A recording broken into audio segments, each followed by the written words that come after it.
안녕하세요. 티베트 불교의 숨겨진 이야기를 배워보는 시간, 오늘 네 번째 시간입니다. 오늘도 나란다 불교학술원의 박은정 원장님 나와주셨습니다. 안녕하세요. 안녕하세요. 네. 저희가 이제 3회차까지 이제 그 여러 가지 이야기를 나눠봤는데, 오늘은 이제 조금, 대중적으로 이제 사람들이 좀 생소하실 수도 있는데, 다람살라나 티베트 사원에 가면, 특히 이제 스님들 교육받는 곳에 가면, 이렇게 손뼉을 치면서 큰 소리로 이렇게 싸우는, 말싸움을 하는 듯한 그 모습에 대해서 좀 알아보려고 하는데요.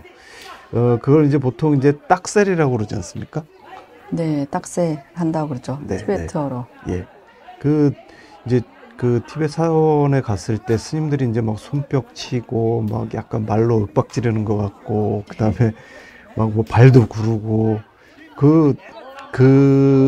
딱셀이라는 것 자체가 뭔지 좀 먼저 좀 설명을 좀 부탁드리겠습니다.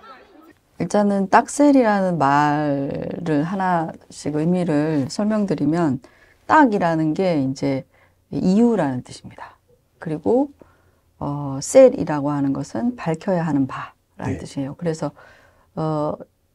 한자 용어로는 인명이라는 뜻이에요. 그러니까 인자가 이유라는 뜻이고 명이 밝힌다라는 뜻이거든요. 그래서 이유로서, 논리적인 이유로서 밝히고자 하는 바를 밝힌다라는 뜻이에요. 그래서 딱새한다라는 것이 이제 불교의 인명, 논리학을 의미하죠. 네. 이제 스님들 딱새를 이제 하시는 걸 보면, 이제 좀 우리는 좀 굉장히 생소하지 않습니까?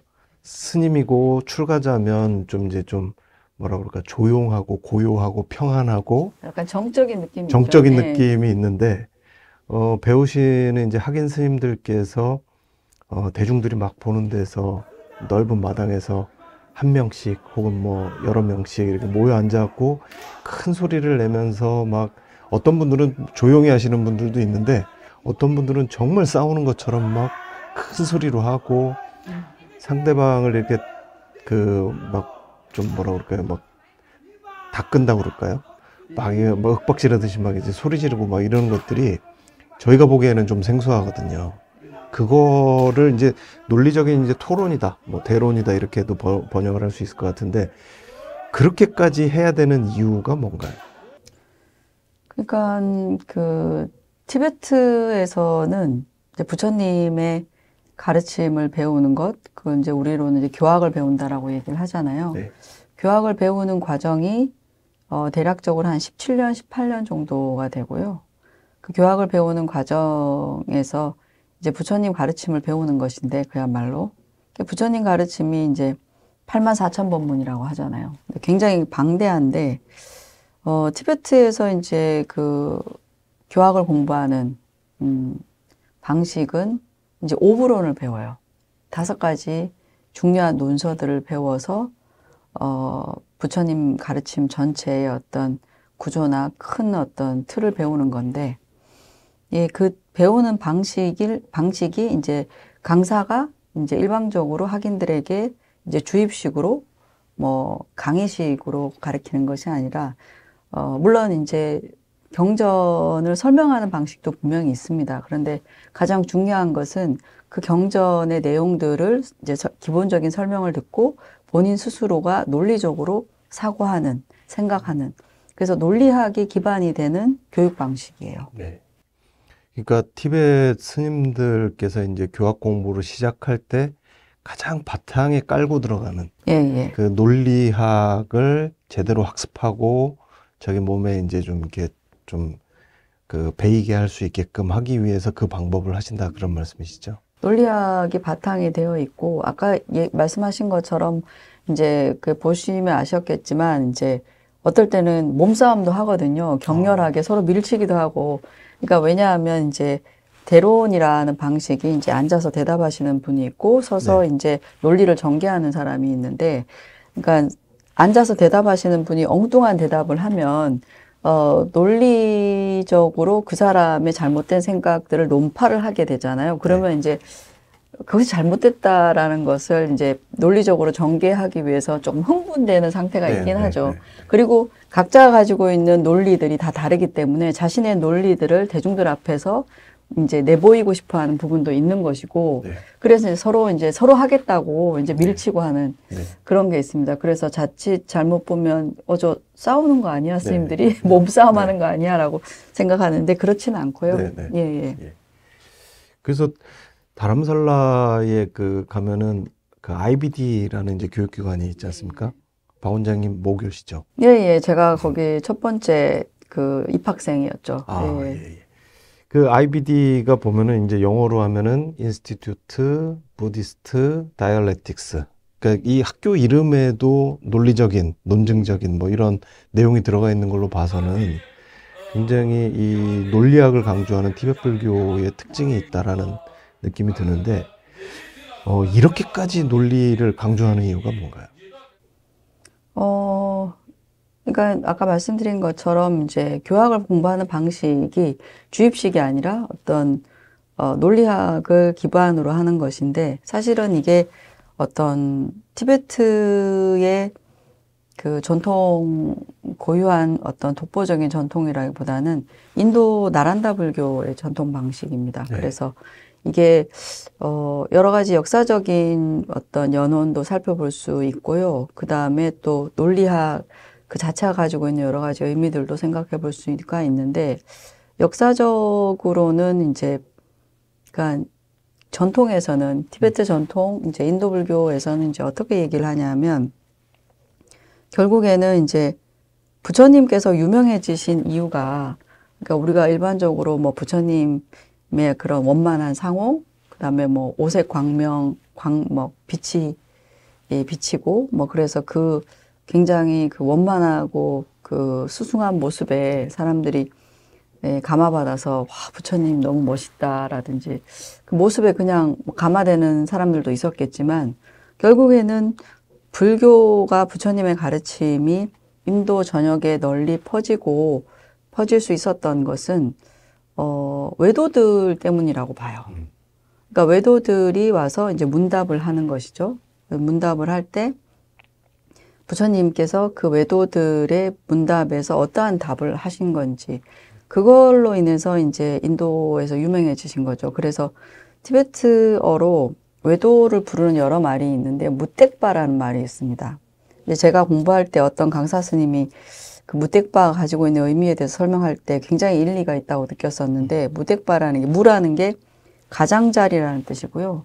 떼기 들어 올린다라는 뜻이 있어요. 그래서 부처님의 자리, 그러니까 사방의 외도들이 부처님의 자리, 법좌의 이제 가장자리를 들어 올렸다라는 거죠. 그래서 실질적으로 불교를 부처님을 돋보이게 만든 장본인은 외도들이다라는 거죠. 근데 외도들과 이제 뭐 법담을 할 때, 그리고 때로는 어떤 토론이나 대론을 하게 되잖아요. 그랬을 때 거기에 어쨌든 부처님께서 말씀하시는 그 말씀이 이치에 맞고 논리에 부합되기 때문에 설득력이 있었던 거죠. 그런 어떤 우리가 불교 인명학을 얘기할 때, 논리학을 얘기할 때 전통적으로는 그런 얘기를 합니다. 그래서 이후에 부처님이 인멸하시고 난 이후에도 오랫동안 어쨌든 인도에서 이제 불교가 계속적으로 이제 주류 종교로서 인정받을 수 있었던 거 역시도 마찬가지거든요. 그러니까 사실은 불교 인명학이나 논리학이 꽃피게 된 시대는 다르마키르티, 디그나가 뭐 이런 분들, 그러니까 나란다의 이제 그 성취자, 교사들이셨죠. 그런 나란다의 논사들이 때문에 사실은 불교 인명학 논리학이 꽃을 피운 거거든요. 근데 그 역시도 그 나란다에 보면 네 군데, 그 사방에 문이 있어요. 사방에 문이 있는데 그 문에 외도들이 와서 항상 도전을 하거든요. 법으로. 그러니까 챌린지가 있었기 때문에 그 외도들의 도전을 받아들여서 논리적으로 항상 논파할 수 있었기 때문에 불교가 굳건하게 계속 유지될 수 있었던 거죠. 그래서 저희가 뭐 나중에 또 얘기하게 될 뭐 기회가 있을지 모르겠지만, 그 외도들과 불교의 논리적 싸움이 굉장히 재밌습니다. 그리고 외도들도 아시겠지만 인도 사람들이 굉장히 명석하고 그렇죠. 머리가 좋잖아요. 이게 그런 인도인들 속에서 불교가 논리적으로 어떻게 보면 이제 상대방의 어떤 도전에 지지 않고 승리할 수 있었던 거. 그래서 보통 이제 오브론 가운데서 배우는 것이, 물론 오브론을 배우는 그 기반이 되는 것도 논리학이지만 오브론 중에 하나가 불교 논리학, 인명학이에요. 네. 그래서 인명학을 뭐라고 하냐 하면 교법의 울타리라고 합니다. 그러니까 인명학이 무너지면, 네. 논리학이 무너지면 교법이 무너지는 거죠. 그 정도의 어떤 의의를 가지고요. 그리고 이제 저희가 공부할 때 또 어른 스님들한테 이렇게 듣는 게 뭐냐면, 그러니까 이런 논리학이라는 것이 타인을 설득하는 하나의 수단이 되죠. 논리적으로 허술하면 누가 부처님의 그렇죠. 가르침을 받아들이겠습니까? 그래서 타인을 설득할 수 있는 수단이 되고, 그 다음에 우리 각자 개인에게는 또 어떤 수단이 되냐면 내가 가지고 있는 잘못된 사견들을 타파하는 수단이 되는 거죠. 네. 그래서 우리가 결국에는 뭐 모든 어떤 고통이 무지에서 나오기 때문에 우리 이 내면에 가지고 있는 잘못된 생각들, 감정들 이런 것들이 있잖아요. 네. 그런 것들의 기반을 그러니까 논리학을 통해서 우리 내면에 가지고 있는 부정적인 감정이라든지 잘못된 생각들을 타파해 나가는 거. 그것이 사실은 불교 논리학의 궁극적인 어떤 목표예요. 네. 네. 제가 지난 몇 달 전에 이제 다람살라 갔을 때 달라이라마 스님께서 이제 법회를 하셨는데, 이제 유스 법회라고 해서 이제 청소년 뭐 이런 좀 어린 친구들을 대상으로 한 법회였는데, 법회 이제 시작하는 이제 서두에 제가자들을 몇 명을 불러서 거기서 딱새를 시키시더라고요. 딱새를 시키시면서 이 딱새리 필요한 이유에 대해서 이렇게 막 설명을 해주시더라고요. 직접 달라이라마 스님께 이 딱셀에 대해서 혹시 뭐 들으신 얘기가 있으신가요? 그러니까 딱셀 그 자체, 결국에 딱셀이라는 게 어떤 그 불교 논리학, 인명학이기 때문에 그런 얘기를 많이 하세요. 달라이라마께서 이제 이게 딱셀이라는 걸 통해서 결국에는 그 논법의 구조에 대해서 이제 뭐 좀 설명을 드려야 될 필요도 있는데요. 그래서 어쨌든 대전제가 있고요. 주제가 있고요. 대론에 우리가 어떤 논의하고자 하는 대상이 있고, 그 대상이 이렇다 저렇다라고 밝힐 부분이 있고, 그다음에 이 밝혀야 하는 부분이 어떤 이유에서 그러하다, 아니면 혹은 아니다라는 것을 이제 밝히는 것인데, 보통 이제 인도에서 인도 불교 이제 불교 안에서의 그런 인명학 논리학이 얘기해주는 그런 논법을 통해서 갖게 되는 거는 뭐냐면, 내가 생각했던 어떤 이유를 통해서 내가 증명하려고 하는 것을 다 증명해낼 수 있는지 없는지, 그런 것들을 생각해 보면서 결국에는 내 자신 안에 있는 어떤 마음의 의심이나 이런 것들을 이런 논법을 통해서 결국에는 끊어내고 그다음에 정리되고 정립될 수 있다, 이런 말씀 하시거든요. 그래서 달라이라마께서 항상 강조하시는 것이 이런 논리학과 수행의 연관성, 이런 것들을 굉장히 많이 말씀하세요. 제가 이제 스님들 이제 대론하시는 과정을 이렇게 지켜보면서 들었던 생각이, 논리학 좋고 이제 뭐 토론도 좋고 뭐 그런데 꼭 손뼉을 치면서 이렇게 얘기를 해야 될까? 토론을 하는 방식에 있어서 예를 들어서 뭐 저희가 이제 요즘 식으로 얘기하자면 100분 토론 하면은 이렇게 서로 둘러 앉아서 서로가 이제 그 논제를 제시를 하고 거기에 대해서 이제 뭐 자기가 주장을 하고 반론을 펴고 뭐 이런 식으로도 할 수 있지 않습니까? 그러니까 제가 궁금한 건 뭐냐면 이 토론의 형식, 손뼉을 치고 발을 구르고 한 사람은 서고 그렇게 하는 이유는 뭔가요? 이 역시도 뭐 두 가지 설이 있는데요. 뭐 저도 옛날에 스님들한테 듣기로는 이게 그냥 이제 처음에 불교가 처음 들어오게 된 게 7세기에 산트라식타와 까말라실라라는 분들이 들어오셨잖아요. 근데 산트라식타하고 까말라실라는 이제 나란다의 사들, 스승들이었고, 이제 그분들이 오셔가지고 이제 교단을 이제 세우고, 이제 어쨌든 교육제도도 만들고 이제 그랬기 때문에, 뭐 이게 어떤 날랜다의 형식을 가져온 것이다라고 얘기를 하는 분들도 있고, 물론 이제 논법이나 이제 논리를 전개하는 방식들은 뭐 온전히 이제 날란다 형식인데, 손뼉을 치게 되거나 발을 부르게 된 것은 뭐 이후에 티베트에서 이제 생겨난 형태라고 얘기하시는 분들도 있었어요. 이게 정확한 것은 이제 티베트 안에서도 약간 그 부분에 대해서 의견이 분분한데, 일단은 이제 손뼉을 친다기보다는 이렇게 오른손으로 왼손을 누르는 것이고요, 사실은.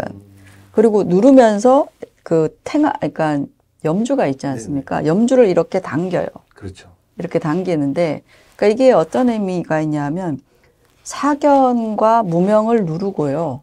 예, 그 다음에 이렇게 손바닥을 돌려서 염주를 당기는 것은 중생을 제도한다는 의미가 있답니다. 이제 그렇게 설명하셨던 것 같아요. 옛날에 제가 처음에 공부를 할 때 그렇게 설명하셨고, 이제 맨 처음에 시작할 때도 첫 번째를 항상 지따와라는 말을 하거든요. 지따와는 이제 진제, 뭐 실상, 진여 이런 말을 하거든요. 그래서 맨 처음에 공성에 대한 어떤 유법이라고 그래서 전제를 먼저 얘기를 하고요. 그게 그다음 끝날 때도 이제 마치는 그런 말을 하는 것도 있고, 그 나름대로 조그만 여러 가지 형식들이 있습니다. 근데 만약에 잘못 이제 대답을 하고 그렇게 하면 콜숨이라고 하거든요. 이렇게 스님들 이렇게 보면 염주를 가지고 상대방 앞에 앉아 있는 사람한테 이렇게 염주를 가지고 이렇게 머리 위에다가 이렇게 콜숨이라고 하거든요. 이렇게 돌리는 거. 예, 돌리는 거. 예, 그런 것도 하는데, 이제 그거는 콜숨이라는 게, 3개의 돈다라는 뜻도 있고요. 여러 가지 의미가 있는데, 상대방이 왜 굉장히 엉뚱한 대답을 하거나 그러면, 그럴 때는 이제 상대방에게 콜숨이라는 거를 얘기를 하죠. 그러면 그게 굉장히, 자존심 상하는 거예요. 그러니까 함부로 콜숨을 하면 안 되는데, 상대가 너무나도 터무니없는 얘기를 하면 네가 그걸로 인해서 뭐 윤회할 수도 있다라는 그런 어떤 약간 좀 나쁜 표현이죠, 어떻게 보면. 그래서 콜숨을 잘 안 해요.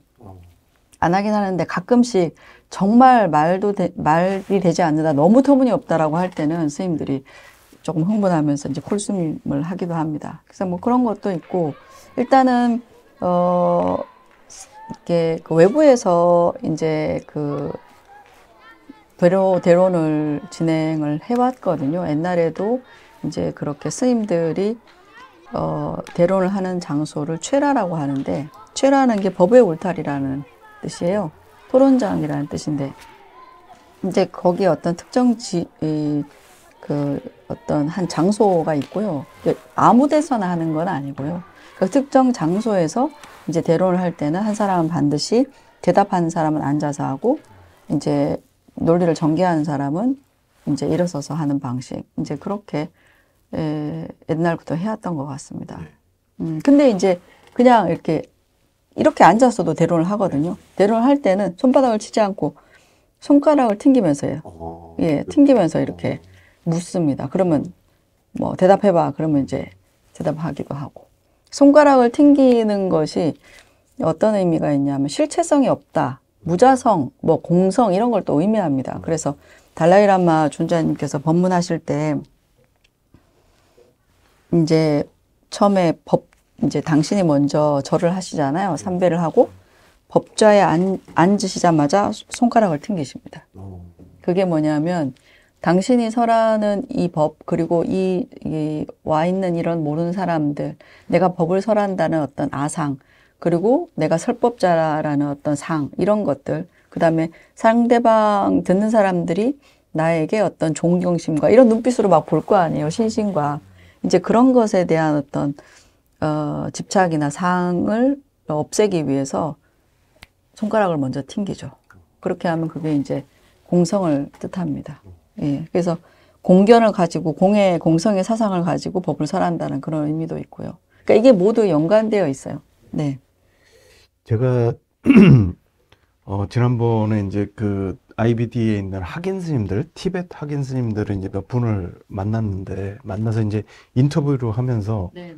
어떤 이야기를 들었냐면, 네팔의 히말라야 쪽에 거기 이제 사시던 스님인데, 거기서 출가를 하셨대요. 근데 출가를 하셔서 그쪽에 있는 절에서 출가를 하셔서 사셨는데, 네팔에 있는 산중에 있는 절에서 사실 때는 그 정말로 공부 이런 거 없고 기도, 연불, 그다음에 절 살림 이런 것만 하다가 이제 IBD로 이제 넘어오셔서 이제 유학을 하시게 됐는데, 와서 진짜 많은 걸 배우고 있다고. 자기는 17년이 길지 않다고 생각한다고.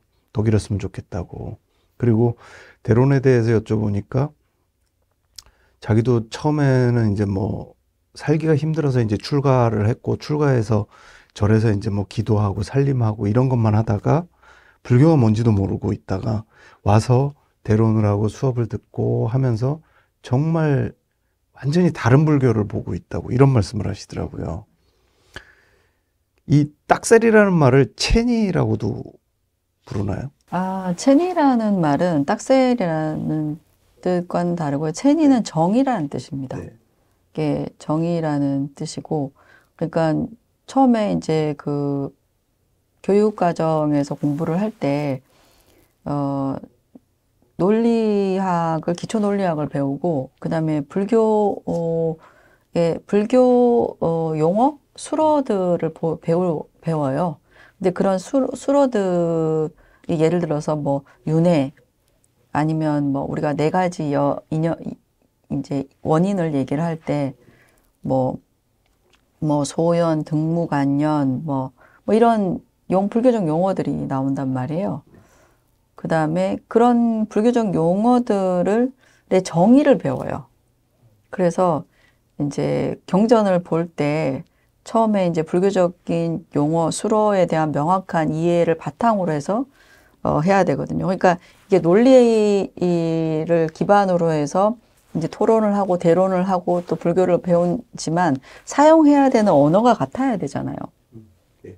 그러니까 저도 이제 가끔씩 이제 한국에 와서 이제 선생님들이나 여러 분들이랑 같이 이제 대화를 할 때, 물론 대화에서 반드시 뭐 토론을 하는 것은 아니지만 가끔 또 토론을 하는 그런 기회가 있으면, 아, 사용하는 언어가 다르다는 생각이 들어요. 한국어를 하더라도. 그러니까 왜냐하면 그 한 수로나 용어에 대한 정립이 다르기 때문에, 개념에 대한 정립이 다르기 때문에, 그래서 다른 언어를 사용하고 있다는 생각이 많이 들거든요. 근데 그런 게 없어요. 티베트 불교는 처음에 그래서 그 수로와 용어에 대한 명확한 의미, 그 다음에 정의, 이런 것들을 배우기 때문에 그 의미나 정의를 체니라고 합니다. 그래서 이제 체니를 본다, 체니로 공부한다, 이렇게 얘기를 하는 거죠. 이 딱새를 제가 이제 뭐 하셨던 한국인 스님들께 여쭤봤어요. 네. 힘드시지 않으셨냐? 처음에 낯설고 그 해보지 않았던 거지 않습니까? 그리고 이제 저는 이제 좀 이런 생각도 하는데, 출가를 하시는 스님들은 약간은 뭐라 그럴까 좀 번잡하고 시끄럽고 이런 거는 별로 안 좋아하시는 분들이 많으시잖아요. 기질적으로. 좀 조용하고 뭔가 좀 MBTI로 보자면 이제 F 혹은 T 쪽은 아니죠. 그리고 이제 E 쪽은 아니고 이제 I 쪽에 뭐 그렇게도 이제 볼 수 있을 것 같은데, 결국은 이제 토론이다 보니까 이게 논쟁이지 않습니까?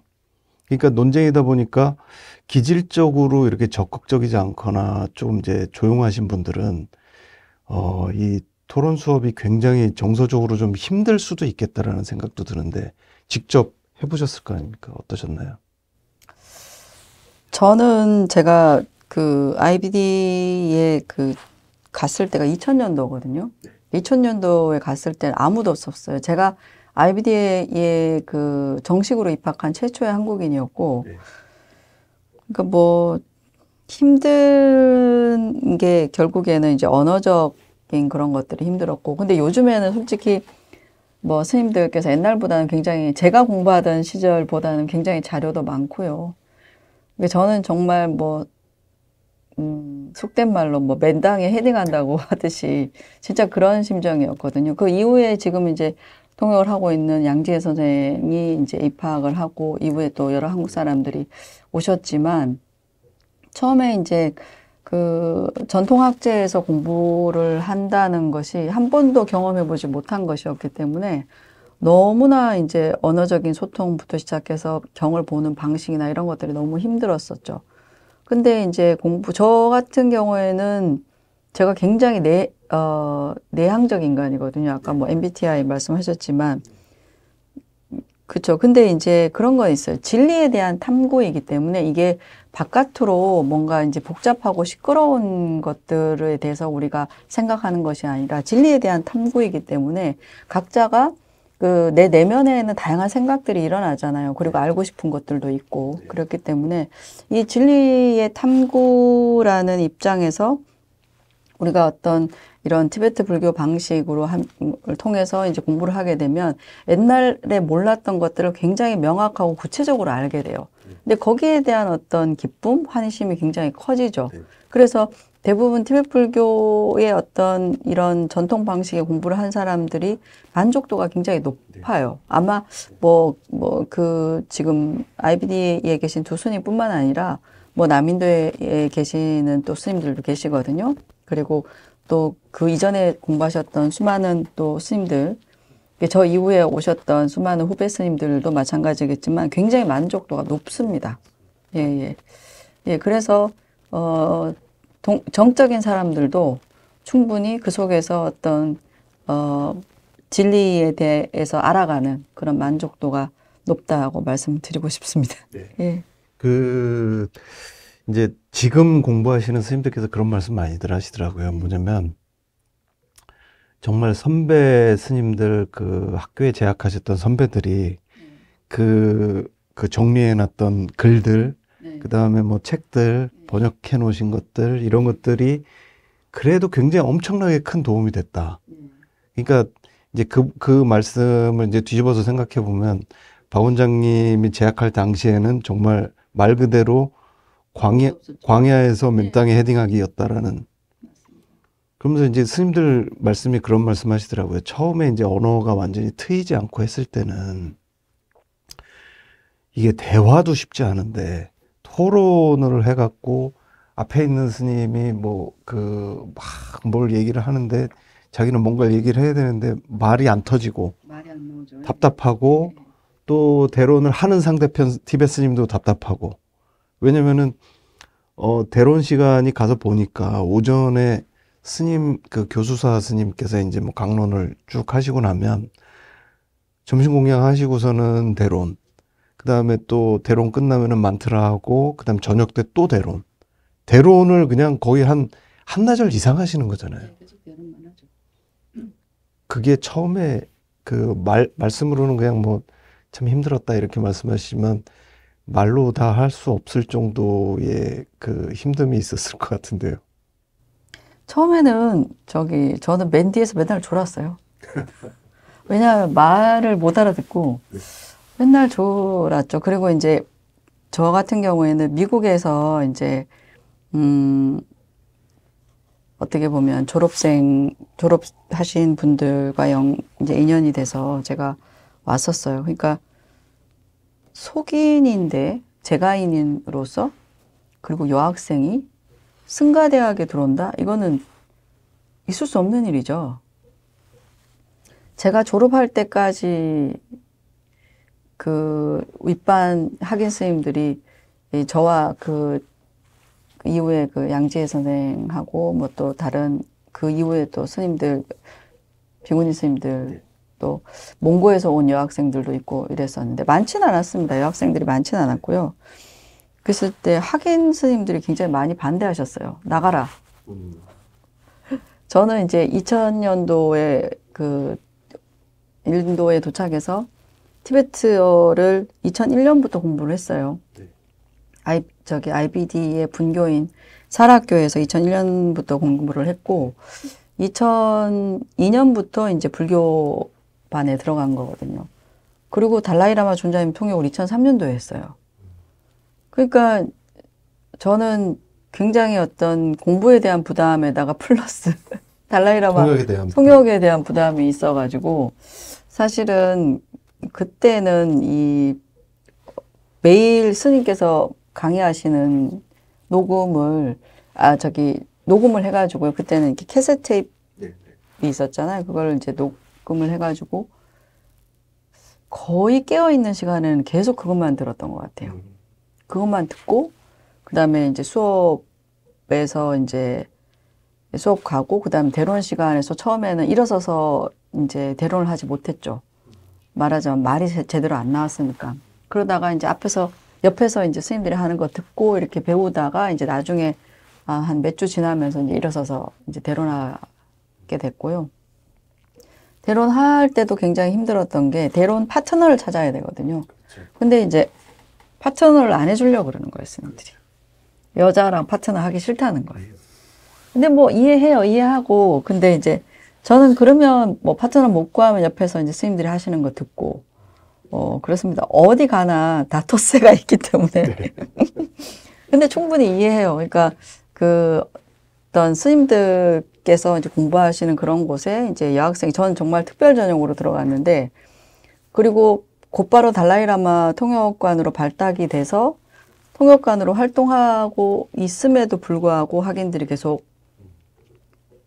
좀 반대를 했었고요. 이제 저를 포함한 여학생들을 많지는 않지만 2~3명 정도 됐었는데, 근데 그거를 보호해 주신 분들이 다 어른들이셨어요.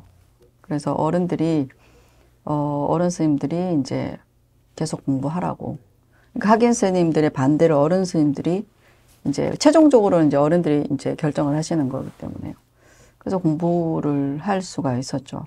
근데 어쨌든 처음에 그 언어에 대한 장벽이 한 1년 정도 지나고 나니까 이제 해소가 됐고요. 그리고 또 이제 근데 좋아했기 때문에 힘들었다는 생각은 솔직히 안 들어요. 그러니까 이제 생각을 해보면 사람들이, 저희 어머니가 이제 인도에 와서 제가 사는 걸 보고 막 우시는 거예요. 왜냐하면 시멘트 바닥 위에서 그냥 장판 하나 깔고 그 위에 이제 인도의 코코넛으로 만든 매트리스 하나 깔고 이제 살았죠. 그러니까 지금 공부하시는 분들이 어렵다고 하면 저는 속으로 근데 아마 저보다 먼저 간 청정 스님은 더 힘드셨겠죠. 근데 저희 때는 게스를 구할 수가 없었고, 근데 청정 스님은 스님 게스를 구하기 어렵습니다. 그러니까 스님이 굉장히 웃으시면서, 스님 옛날에는 석유를 떼셨대요.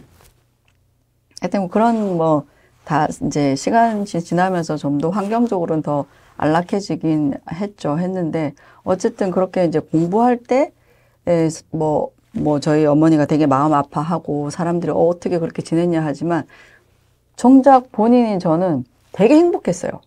그리고 별로 힘들다는 생각이 안 들었었어요. 그러니까 공부를 하면서 이제 그런 즐거움이 더 컸기 때문에 그냥 이런 물질적으로 불편한 이런 것들은 저한테는 크게 아무렇지도 않았어요. 그래서 나는 되게 좋았는데 왜 자꾸 나한테 사람들이 고생했다 그러지? 그리고 왜 안타까운 눈으로 보지? 라는 것이 있었던 것 같아요. 네. 그리고 이제 보면, 딱새를 이렇게 하시는 과정들을 보면, 말씀하셨던 것처럼 이 IBD에도 보면은, 티베트 스님도 계시지만 외국인 학생들, 특히 외국인 스님들 중에 한국 스님, 대만 스님, 베트남 스님, 그 다음에 서양에서 출가해갖고 이제 출가하신 스님들도 계시고, 또 이제 특이했던 게 이제 그런 거였죠. 그러니까 말은 이제 승가대학이라고 하는데, 파나마에서 온 그 남자, 이렇게 그 청년도 있고, 흑인 청년도 있고, 또 이제 아시아에서 온 이런 또 제가자 분들도 있고, 심지어는 교실에 개도 앉아서 수업을 듣더라고요. 개 들어오면 같이 들어요. 네, 네. 맞아요.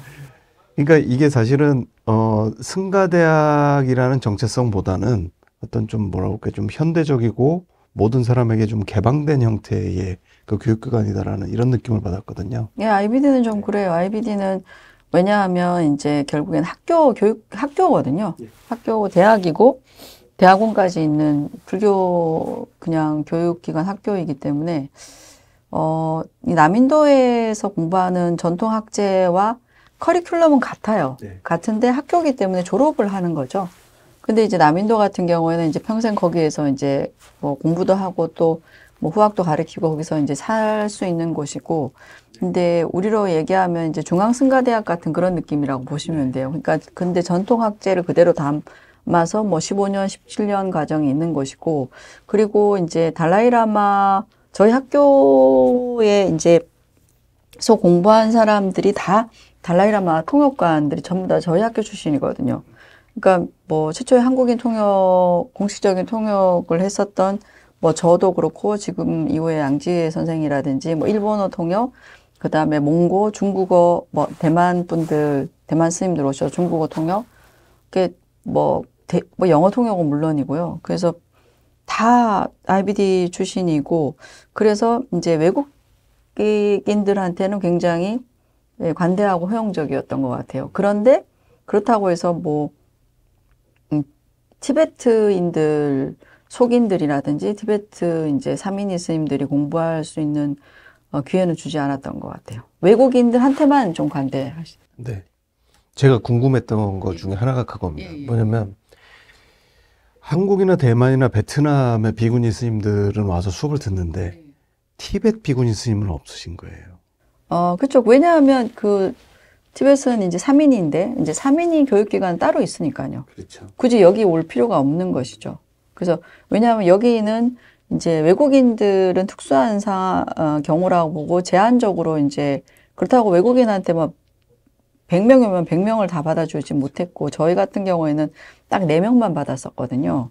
그러다가 이제 그때 뭐 일시적으로 이제 조금 이제 TO를 이제 좀 많이 허용하기도 했었는데 어쨌든 이제 티베트의 그 여스님들, 사민이들은 사민이 교육기관이 많이 있기 때문에 굳이 여기 올 필요가 없는 것이죠. 예.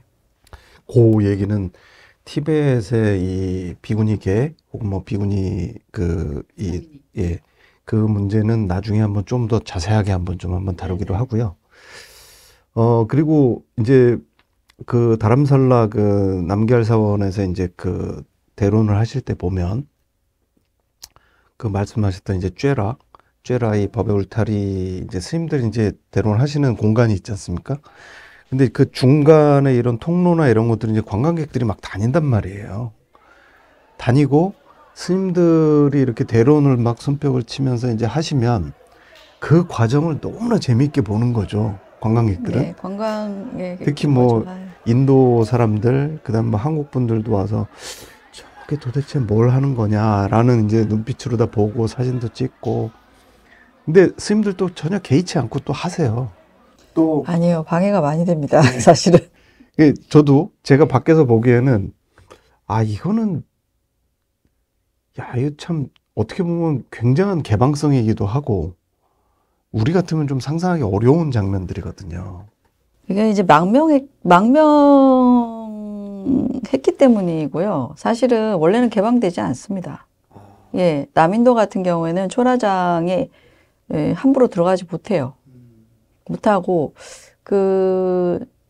물론 이제 스님들이 대론을 하지 않는 때는 뭐 들어가가지고 뭐 참배를 할 수도 있고 이렇게 뭐 꼬라라고 그래서 뭐 이렇게 볼 수는 있는데 제가 티베트에 갔었을 때도 이제 티베트의 그 대풍 로셀링 뭐 세라 이런 곳에 이제 초라장을 가봤거든요. 가봤는데 스님들이 대론할 때는 못 들어가게 돼 있고요. 왜냐하면 어쨌든 외부에서 왔다 갔다 하면 방해가 됩니다. 어쩔 수 없이. 제가 있을 때도 관광객들이 와서 특히 이제 인도 사람들은 막 그 안에 막 넘어오셔가지고 같이 사진 찍자고 막 그러면 뭐라고 할 수도 없고 근데 굉장히 방해가 됩니다. 그래서 스님들이 이제 관광객들 피해서 안 보이는 곳에서 자꾸 이제 하시려고 그러고 그죠. 이제 남걀사원과 이제 IBD는 그 남걀사원 안에 초라장만 토론장만 이용할 수 있기 때문에 어쩔 수 없는 그러니까 예외적인 예외적인 거예요. 예. 좀 특수성이라고 예, 봐야 예, 되고. 예, 그렇습니다. 그런데 어쨌든 간에 사실, 그러니까 저는 우리 상황하고 이렇게 비추어서 보면, 네. 만약에 우리 뭐 해인사 강원에서 제과자가 입방을 허락해 주십시오 하면은 허락을 해줄까? 그런 생각도 들고요. 그러니까 이제 그런 어떤 배움을 구하고자 하는 사람들에 대한 어떤 개방성, 이런 것들. 그 다음에 이제 뭐, 저도 사실은 뭐 그 남결사원의 쬐라 같은 경우에는 저게 어쩔 수 없이 저렇게나 하지만 좀 그 스님들한테는 불편하겠다라는 생각은 드는데, 어쨌든 간에 그렇더라도 뭐 주어진 상황에서 유연하게 이제 그런 상황들을 갖다 그 대처하려고 하는 모습들은 뭐 사실은 불교적으로 보면 뭐 당연히 그렇게 할 수밖에 없는 상황이겠다라는 느낌은 들고요. 그리고 이제 한 가지 더 궁금한 거는, 딱새를 이제 그 계속 해보면서 가장 크게 배우신 게 뭡니까? 그 과정과 형식과 그, 그 상대방과의 어떤 토론 과정을 통해서 그 딱셀이 수행이 되는 어떤 그런 포인트가 있을 것 같은데. 그렇죠. 이제 결국에는 인명학 그 딱새를 통해서 그 논리적인 전개를 어떻게 하는지를 계속 배우고 거기에 익숙해지다 보면 이렇게 논리적 사고를 하게 되는 거죠. 그러니까 옛날엔 그냥 그러니까 이제 저도 이제 스님들을 만나게 되면 스님들이 어떤 말씀 하시잖아요. 그럼 제가 스님 그 말씀 이러면서 제가 이제 뭐 손뼉을 치지는 않지만 이렇게 그게 논리적으로 문제가 있다라고 이제 말씀을 드리게 그러면 이제 저한테 왜 이렇게 따져? 그렇게 말씀하세요. 한국 스님들은. 그러니까 뭔가 이렇게 그게 이제 논리적으로 모순성을 가지거나 문제가 있다는 것을 바로 즉각적으로 느끼게 되고요. 그런 어떤 논리적인 사고의 훈련이 되는 거죠. 그랬을 때 이제 금방금방 어떤 것들, 이것은 내가 불필요한 것이고 이런 것은 나한테 필요한 것이구나라는 것. 그러니까 어떤 사안에 대해서 빨리빨리 정리가 되고요.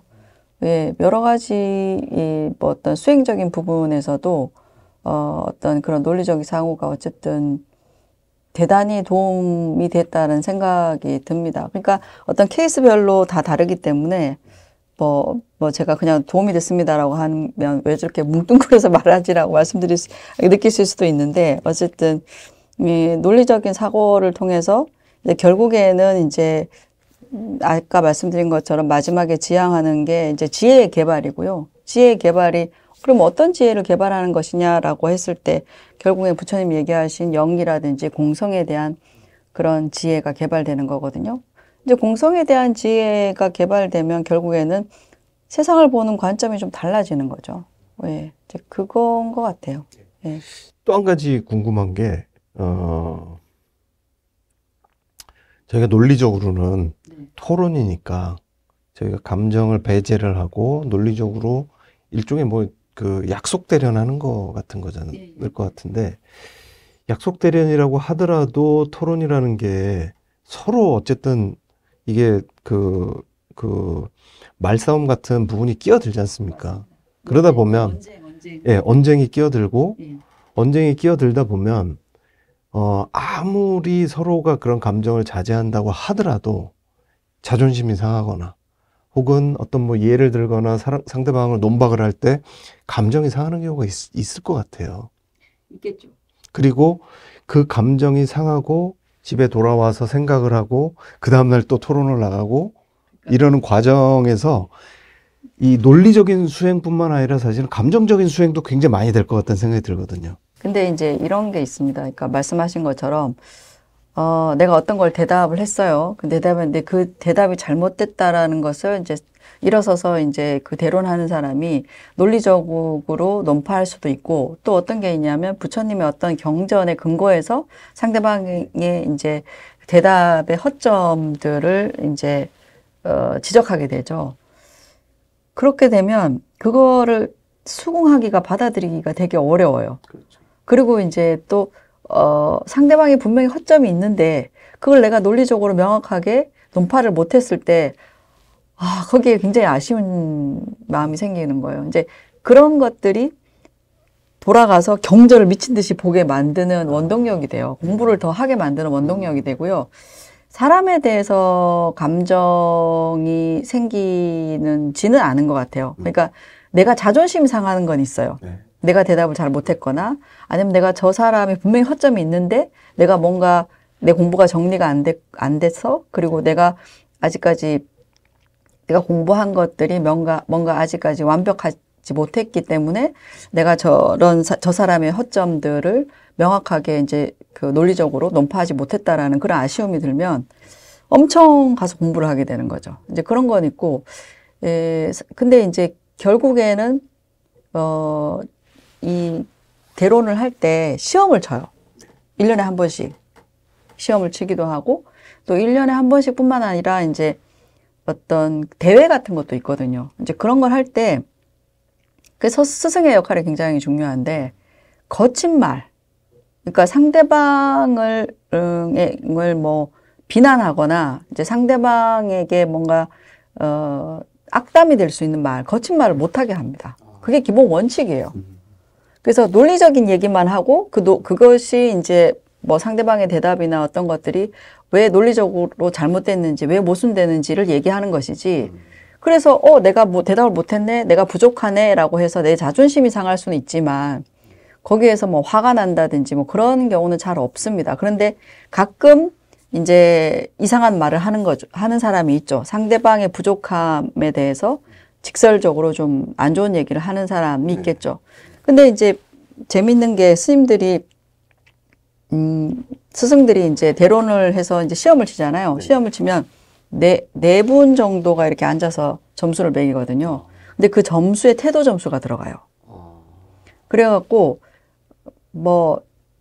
서서 이제 대론을 하는 사람이 네가 한 얘기가 틀렸다. 왜냐하면 부처님 경전에 이런 말씀이 있기 때문에 라고 얘기를 하면 대답하는 사람이 그걸 인정을 못하고 내가 그 경전 다 봤는데 그런 말 없다. 뭐 이렇게 억지 주장을 하는 사람이 있어요. 그러면서 네가 뭘 알아? 뭐 이런 식으로 약간 말이 나오는 경우가 있거든요. 그래서 이제 대론을 할 때 자신이 잘 안다는 그런 상이 강하다는 인상을 받잖아요. 네. 그러면 채점자들이 굉장히 점수를 엉망으로 줍니다. 아무리 논리적인 전개가 훌륭하다 하더라도, 왜냐하면 결국에는 아까 말씀드린 것처럼 이 논리학의 가장 궁극적인 지점은 내 안에 있는 사견을 타파하는 거거든요. 그리고 그 사견을 타파해서 내 번뇌를 없애는 도구로서 쓰이는 건데, 오히려 번뇌를 키우는 꼴이 됐잖아요. 이제 그렇기 때문에 주객전도가 되는 셈이기 때문에 어른들께서 딱 보시고 거친 말을 하거나 상대방에 대해서 상대방을 무시하거나 그다음에 이제 그런 경우에는 굉장히 평가가 박하게 나옵니다. 그래서 그런 원칙들이 있어요. 그러니까 대론을 할 때 상대방을 존중하느냐, 정중한 어떤 언어, 무례하지 않은 그런 예의를 갖추어서 하느냐, 이런 것도 굉장히 중요한 요소입니다. 네. 이제 뭐 겉으로만 보면은 뭐 스님들께서 이제 토론을 하고 뭐 말싸움을 하는 것처럼 보이고 뭐 이런 거지만은 실제로는 그게 교육적으로는 굉장히 중요한 의미가 있고 또 교육적으로만 중요한 게 아니라 이제 평가나 이런 걸 통해 갖고 토론의 자세나 태도를 통해서 또 스스로 이제 돌아보고 그게 이제 수행으로서 작동하는 그런 메커니즘이 있는 거네요, 그 안에. 선생님들이 그렇게 이끌어 주세요. 네. 실제로 근데 그 토론을 이제 우리나라에서도 이제 고등학생들 토론 대회 같은 거 하는데 하고 나면은 이제 뭐 점수를 매기는데 점수를 매기는 게 어떤 의미가 있나요? 스님들이 뭐 승급할 때 유급이 되고 뭐 그러기도 하나요? 그렇죠. 근데 그 시험을 3가지를 치거든요. 그러니까 암송 시험. 기본적으로 이제 암기가 되지 않으면 안 되기 때문에 암기가 된다는 게 이제 말로 다 할 수 있어야 돼요. 그래야지 이제 대론장에 가서도 이제 그 경전에 나와 있는 그 내용들을 그냥 나 외웠어 하는 거 하고 또 입으로 말하는 거는 또 숙달의 정도가 다르거든요. 그래서 그리고 또 경전 암송하는 시험이 있고요. 그 다음에 하나는 이제 논술 시험 같은 게 있습니다. 주제가 있으면 그 주제를 논리적으로 이제 서술하는 그런 논술 시험이 있고요. 필기 시험 같은 거죠. 그 하나는 이제 대론, 구술 시험이 있는데 이 시험 세 가지를 합격해야지만 통과가 돼요. 상급반으로 진학. 예, 진학이 되죠. 그 다음 네. 과정으로 나아갈 수 있는 거죠. 거기서 떨어지면은 떨어지면 재시험을 치거나 네. 재시험이 있습니다. 재시험을 치죠. 근데 대부분 이제 암기 시험이나 이제 그 대론 구술 시험에서 떨어지진 않고 필기 시험에 많이 떨어집니다. 학생들이. 그게 떨어지죠. 그래서 사실 그 과정들을 제가 이제 그런 것도 저 촬영을 했었는데 그 암기 시험을 선배 스님들 앞에 가서 하시더라고요. 예. 그 남인도 같은 경우에는 그 암기 시험을 이제 봐주는 스님들이 따로 계시는데 지금 저희 이제 채널 없다 IBD 같은 경우에는 선배들한테 가서 시험을 쳐요. 그러니까 그 외우고 예. 선배 그 방에 가갖고서는 선배가 딱 그 책을 보고 딱 계시면은 옆에서 외워봐. 그러면 다다다다다 외우고 이거 틀렸는데 그럼 이제 또 그거 지적받고. 근데 그 과정을 그 밑에 반 스님들은 계속 하시더라고요. 계속해서 암기를 다 할 수 있을 때까지 계속 하시는 것 같고. 네네. 그 좀 특이했던 게 그래서 그런지는 모르겠는데 스님들이 그 IBD 건물 복도나 뭐 옥상이나 이런 데 그냥 계속 왔다 갔다 하시면서 네, 왔다 갔다 하시면서 중얼중얼 내쉬면서 계속 외우고 그 사실 그 외우고 토론하고 그 논리적인 어떤 토론을 통한 어떤 자기 사견을 깨고 이러는 과정들이 저희가 보면 어떻게 보면 굉장히 옛날식 교육이다라는 느낌을 갖고 있는데 그 법회에서 달라이라마 스님이 그 옛날식이라고만 하면 안 된다라고 강조를 하시더라고요. 강조하시면서 그 외운다라는 게 얼마나 중요한지 그리고 외운 걸 가지고 토론을 한다는 게 얼마나 중요한지 그 말씀을 굉장히 강조하시는 걸 보면서 굉장히 좀 새롭다라는 느낌이 많이 들었어요. 그렇죠. 그리고 제가 이제 그 과정을 이제 다 지켜보지는 못했지만 아침에 스님 그 수업을 듣고 나면 대론 시간이 그냥 시간으로만 대충 봐도 한 8시간, 7시간 넘을 것 같거든요. 그러니까 점심 먹고 나서 1시 조금 넘어서부터 시작하면 거의 한 8시 뭐 저녁 공양하고도 또 하시잖아요. 공양을. 대론을. 예, 그렇죠. 2시부터 한 4시까지 대론 하죠. 2시부터. 요즘엔 또 어떻게 일정이 뭐 저녁 때도 하시죠? 저녁에도 해요. 저녁에 저희가 집에 오면 한 10시 돼요. 그러니까요. 그러니까 뭐 우리는 토요일 날 쉬잖아요. 네. 토요일도 안 쉬고. 토요일 안 쉬어요. 토요일 날 집에 오면 10시예요. 그러니까요. 집에 오면 10시고 일요일 하루 딱 쉬고요. 네. 그래서 이제 공부를 이렇게 하는데 그렇지 않아도 이제 티베트 스님들이 이제 한국에서는 어떻게 공부를 하냐고 물어보시더라고요. 그래서 제가 이렇게 3개월 정도, 3, 4개월, 4개월 정도죠. 3, 4, 5, 6. 그 다음에 7월, 8월 쉬고 1년에 한 4개월 정도는 방학이잖아요. 티베트 스님들이 그렇게 흐름이 끊겨서 어떻게 공부를 하냐. 고 그렇게 말씀을 많이 하세요. 근데 이제 티베트는 그렇다고 해서 매일일이 너무 빡빡하진 않아요. 그러니까 놀려면 얼마든지 놀 수 있어요. 그러니까 뭐 경전을 자기가 따로 챙겨봐야 되는 시간에 자기 공부를 하지 않으면, 그러니까 자율적으로 스스로 공부하지 않으면 버텨낼 수는 없어요. 누군가가 이제 강제적으로 어디에 교실에 앉혀서 공부하는 방식은 아니거든요.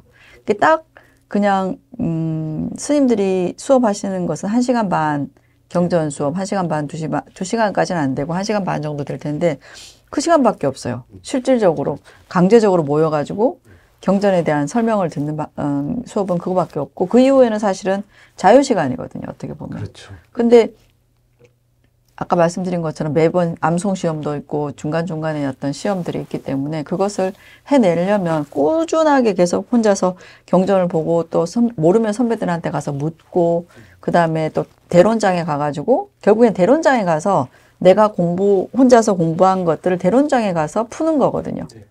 그래서 대론장에 가서 이제 많은 사람을 통해서 이렇게 이해할 수도 있구나. 서로 문답을 하게 되면 굉장히 풍부해져요.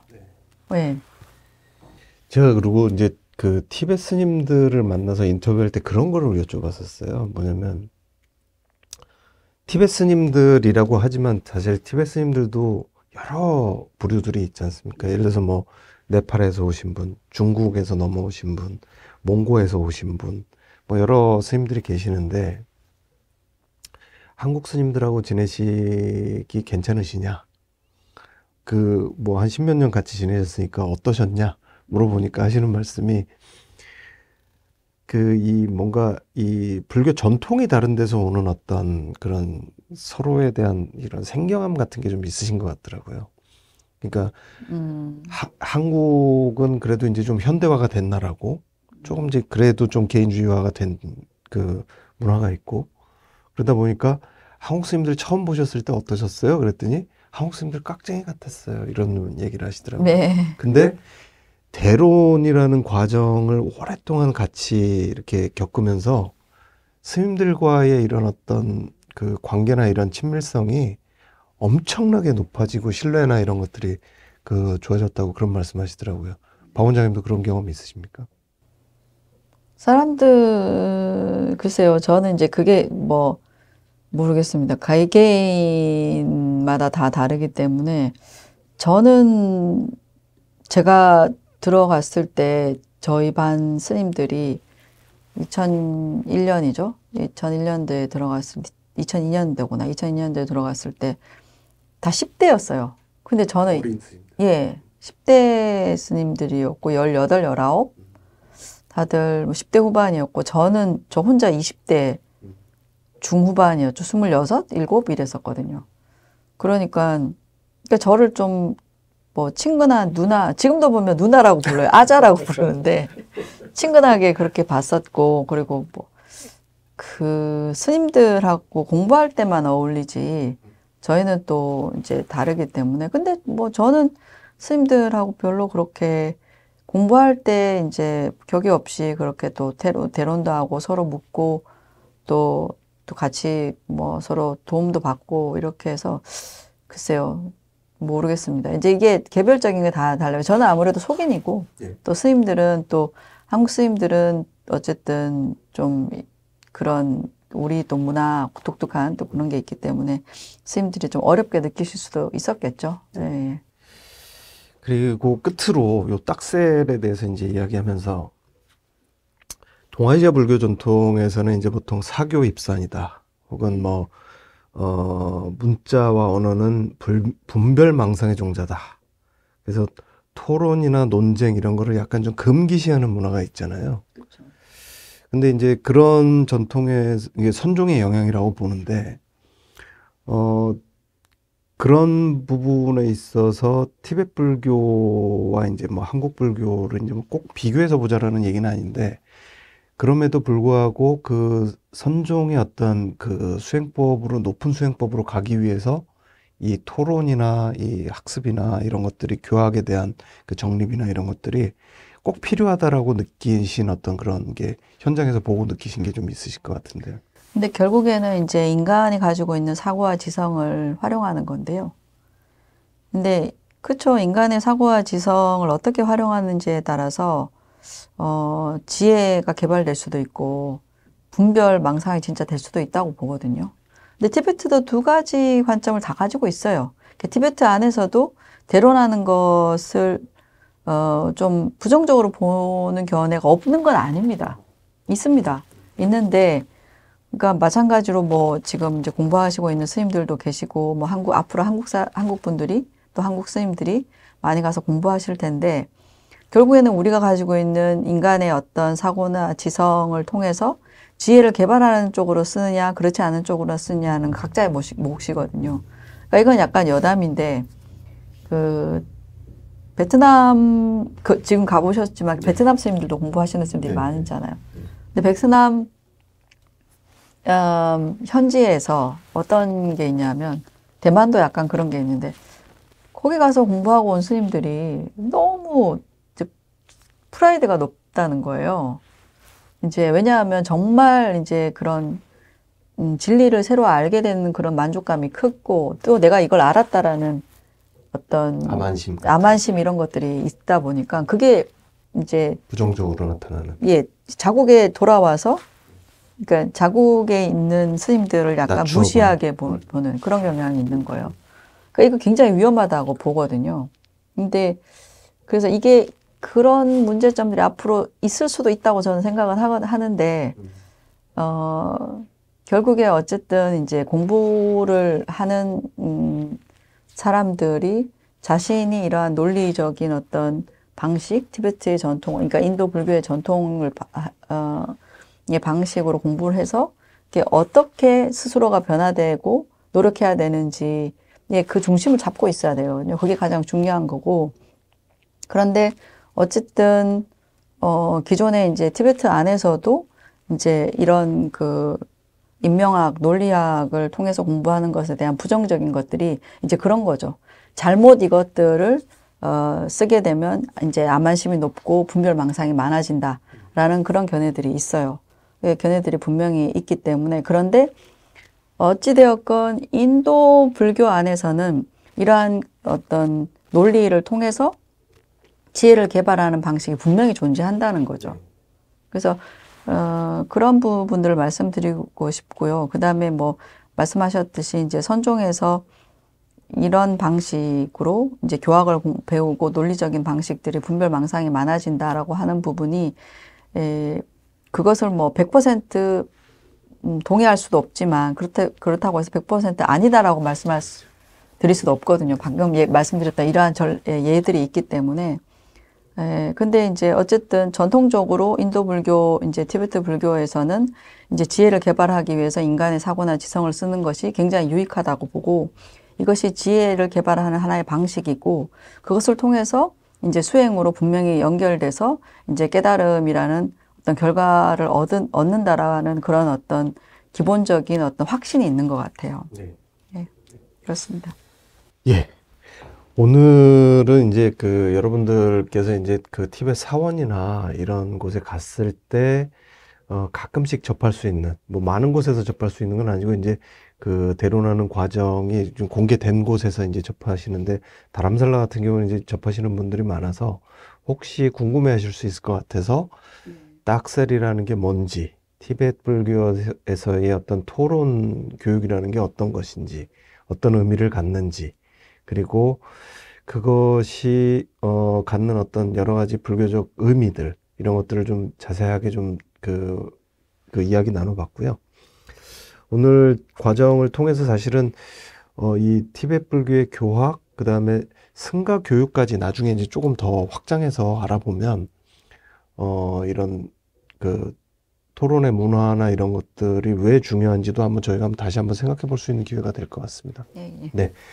오늘도 먼 곳에서 저희에게 이제 좋은 말씀을 전해 주시기 위해서 박원정 원장님 모시고 여기까지 오셔서 말씀해 주신 박원정 원장님께 다시 한번 감사의 말씀드립니다. 고맙습니다.